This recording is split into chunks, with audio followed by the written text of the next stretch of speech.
কি কইছে বলেন? কইছে কি যে আপনি আমি ভালোবাসি, আপনি আয় না এনে বিয়ে করবেন, হাজিগুল যাই আমি বিয়ে করবো আমি। এবার কইছে যে এনে আমার আইডি কার্ড উঠেই লই গেছে, আর কইছে যে আমার এই 700 টাকা দাও, আইডি কার্ড উঠেই যে বিয়ে করতে কাজের অফিসে যাই যে টাকা লাগবে 700 টাকা দাও। আমি টাকা আমি দিব, টাকা তো আমি দিতে পারবো না। কয় টাকা লাগবে আমার, তাই তোমার কাছে টাকা নেই তো আমার আনছো কর।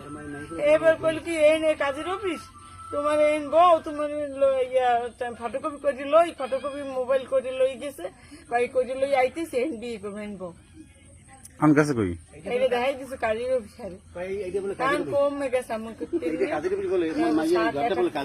কালো সাদা পরা, একটা গেঞ্জি গায়ে, গেঞ্জির মানে একটা জিন্সের প্যান্ট পরন।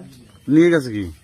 নিয়ে গেছে 1000 টাকা নেছে, আর আমার 7000 টাকার মোবাইল দিয়েছে।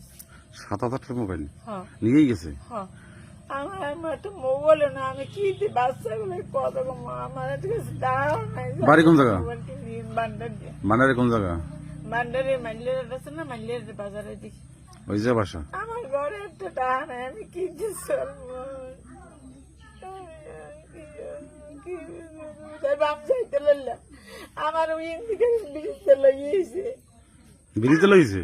হ্যাঁ, আমি কই কি চরখালি যাই গিয়া যাইয়া আবার সেই ভান্ডারি যাবো, টাকা গেছে 100-200 যাও, টাকা গেছে আমি মোবাইল যাই গিয়ে, আমার মোবাইলটা চলে গেলে আমি কার লাই কথা কিন্তু কথা এই আমি যাইতে লইছি, আমার হেন যেটা পাঠাই দিয়ে গাড়ি দিয়ে যান হালাকি সবকিছু লইয়া